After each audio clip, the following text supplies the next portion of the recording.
So you want to make good ribs, but you don't have a barbecue pit. You can't go outside. You got to do it inside. If you got a lot of time and a little know-how by watching this, I'm going to show you how to make the best ribs you can possibly get. It's going to take a long time though, so be patient. This is a very special episode of The Steve Thomas Show, and it starts right now.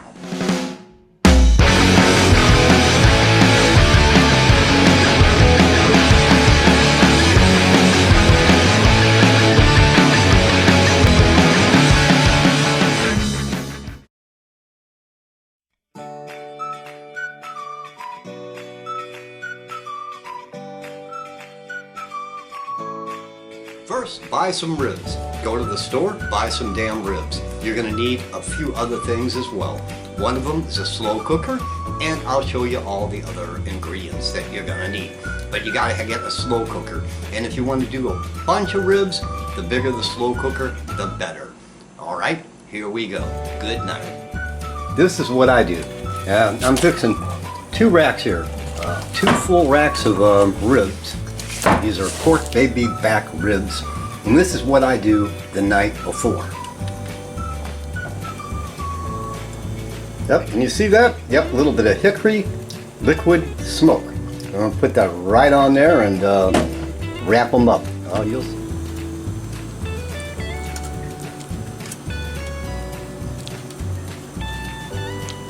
Oh! Yep, something like that. See, didn't take a whole lot. And then some seasoning, barbecue seasoning. I use McCormick Grill Mate because I'm crazy. There we go. Yeah. Gonna wrap those up, put them in the refrigerator for about 12 to 16 hours. It's not that hard, it just takes a lot of time. Be patient and you can do it. Preheat the oven to 450 degrees. No, okay, 400. Preheat the oven to 400 degrees. What is preheat? That means you turn it on and let it go for about 10 minutes. So the oven's hot once you put the ribs in. Alright, so there you have it, folks. Ribs have been marinating for, I don't know, about 16 hours, something like that now. So ready to put them in the oven. You ready for that? Alright, what you do is, well, obviously, stick them in the oven. Got them at 400 degrees in the oven, and we're going to let that go for at least a half an hour. In the meantime, I'm going to stare at the ceiling fan. It's better than TV, folks. While we're waiting for the ribs to cook in the oven, I'll tell you a little joke, alright? Knock knock, nobody's home. Didn't say it was going to be funny. Yeah, it's going to take some time for the ribs, so in the meantime, I'm tired of watching the ceiling. I'm going to watch the Steve Thomas Show. I just uploaded an episode on how baseball started, and you'll love it. I guarantee you'll love it. It'll be a hit. It'll be a crash course for you. For the first time, you'll realize, you'll understand for the first time how baseball was invented. Check it out. And the ribs have been in the oven for about 40 minutes, maybe a little less. Doesn't matter because we're going to put them in the slow cooker and they'll cook the rest of the way. That's for dang sure in there. So let's see what they look like.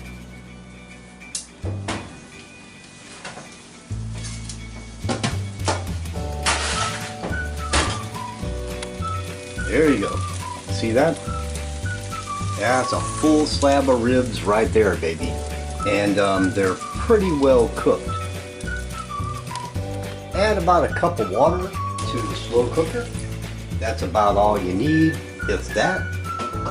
And set it on high. Then we're going to put the ribs into the dang slow cooker. You ready for this? How are you going to do this? I don't know. We'll just use some utensil of some sort. Oh, here you go.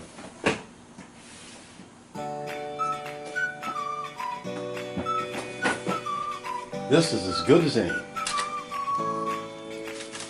Watch out, it's hot. Oh yeah, there you go.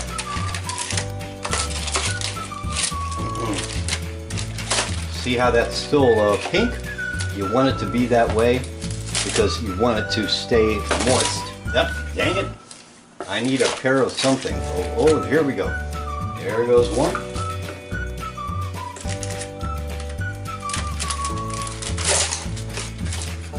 There goes two.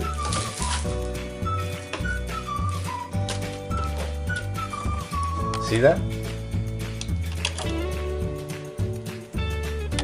Yep, this is my pantry. Very small, but you know, you can fit a few things in there. And the weird thing I just noticed is that, look at this. On the inside, there's a doorknob, you know, so you can open it from the inside. Like, who lived in here? So while we're waiting for the ribs to cook in the oven, we're going to make a side dish. I'm going to tell you what it is right now. And it could be actually a full dish in and of itself. I'm talking about hamburger hash browns. There you go. Yep, first round a pound of hamburger. Yeah. Or if you're a vegetarian, just go ahead and use grass, I guess. I don't know. Some pepper.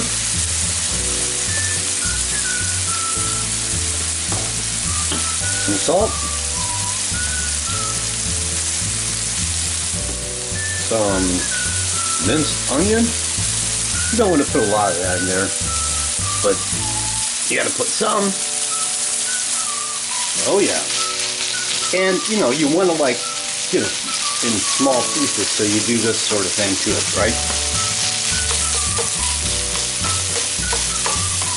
Just think of your high school teacher you didn't like and go.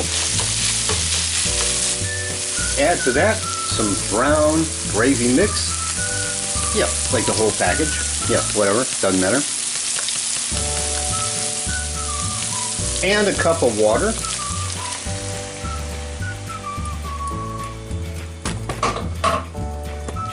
Stir that in.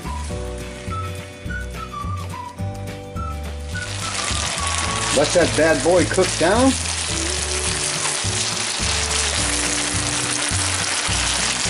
And once the gravy gets kind of thick, you're going to shut it off and set it aside.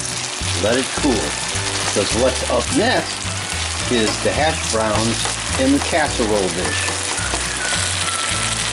Alright, to make proper hamburger hash browns, you need a casserole dish like this. What I'm going to use is a vintage 1975 Corningware casserole dish that I just got on Facebook Marketplace for a really good price, and then went out and bought more to match it. Yeah, anyway, this is what you do. You want to spray the casserole dish on all sides and the bottom with a little bit of, vegetable oil spray. Yeah, to coat it. Just a little bit, not a whole lot. And then pour in some hash browns, frozen's fine. There you go. Oh, that's probably way too damn much. And I'm supposed to like spread them out like that. That looks good to me. You're supposed to put them up on the sides as much as possible. Not sure how the heck that's gonna work. That's fine. There you go. Took what, 10 seconds. And put some salt and pepper on it. Why not? There you go. Yep. I don't know. Anyway, after you put salt and pepper on it, you're going to put the hamburger stuff in it that I showed you that I cooked. But not until you put this in the oven and brown them. You got to do that first. And well, while we're waiting for the hash browns to cook, we're also going to prep some Brussels sprouts, because we're going to bake them too. Ready? This is how you do that. Gonna cut these babies in half.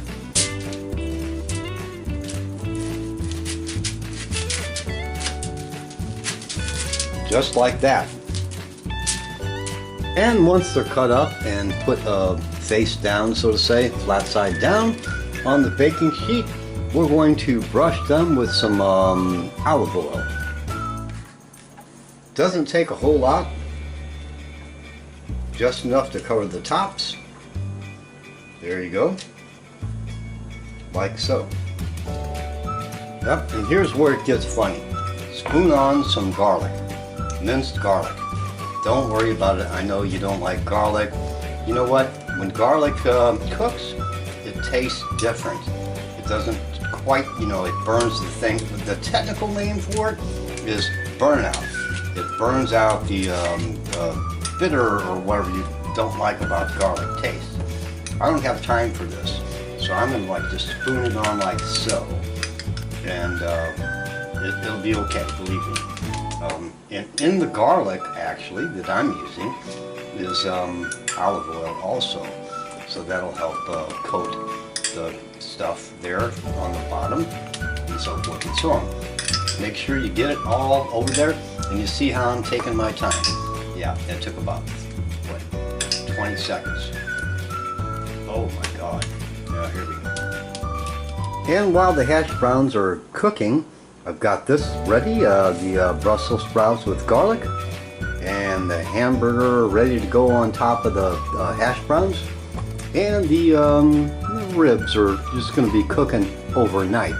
Right now they're on high. I'll turn them down on low a little bit later, and then on warm, and just let them sit.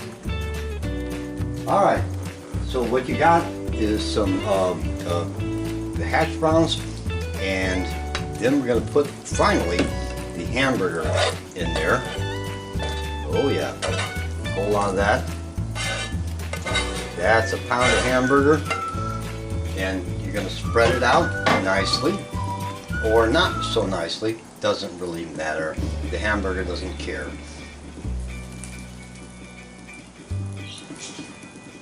Because this is going to go back in the oven, believe it or not, and I'll show you what else we're going to have to do with this dang thing. Add some sharp cheddar cheese to the top, as opposed to those cheeses that didn't do so well in school. That'd be about enough. You can never have too much. Go on. French fried onions on the top of that. Don't be afraid to put a little bit more than you think is necessary. I found that in life is true. There you go. And back in the oven at 450 degrees. Seems a little extreme, but believe me, it'll be worth it. And finally, after about 10 minutes, took the hamburger casserole, what am I saying? Hamburger hash brown casserole out of the oven. It's done. Just need to melt a little bit of cheese on the top. There you go. And we're finished. Yep, so that's it. The hash brown hamburger casserole is done. I could always throw some more cheese on there. You can always throw cheese on damn near anything. And the Brussels sprouts have been in the oven for quite a little while. I want to say at least 30 minutes. So now it's time to turn them over. And it's going to take a while, so I won't bore you with that. Once I get done doing that, they'll go back in the oven.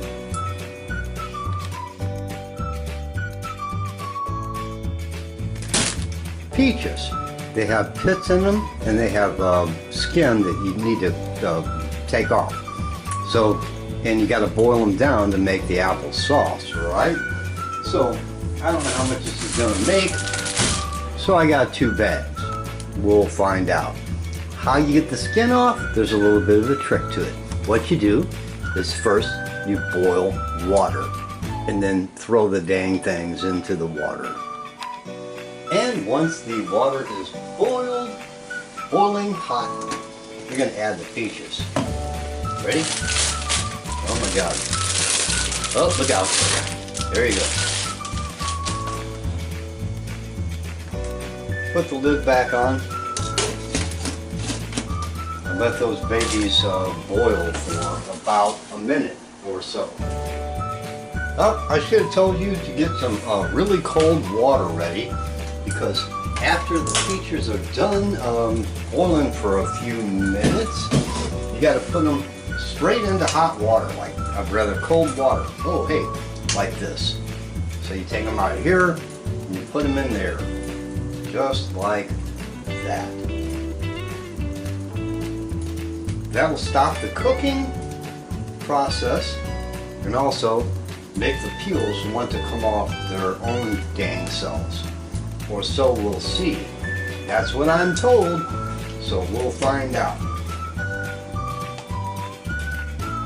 Once inside the cold water, the peels should come off fairly easy. You should be able to peel them like this. But apparently not. I'm not seeing that happen. Let me try and do that. Get that open. That might help.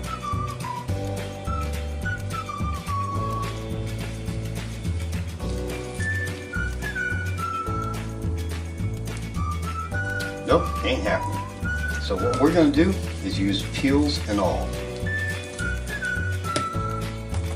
Peaches, we're going to put in this blender and blend them up and see what the heck happens. Could be dangerous. Stand back.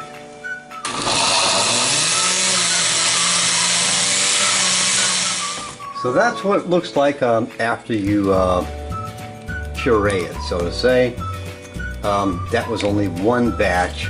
That's 8 peaches. I got the other one in here, and I want kind of like big chunks of peaches. So what I'm going to do is chop these up and not puree them. Add them to this, boil it down a little bit, add some sugar. We'll see how that goes. So the pureed peaches go into the pot, just like so. I chunked up the other 8 small peaches and gonna just toss them in just like that. Add some water. Why? Because it's gonna boil down. We're gonna add the same water that we used to cool them down with. About a cup of sugar.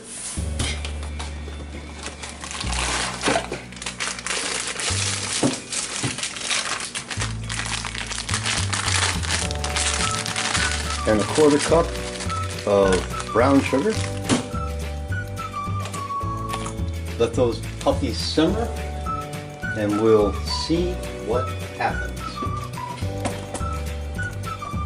And that's it. Another 10 minutes in the oven and the Brussels sprouts are a done deal. And the ribs. Didn't forget about those, did you? See them boiling ribs right down there like that? Yep, they've been doing that for quite a little while. Gonna put them down on low, and I'll keep it on low for another hour or so, and then just put them on warm.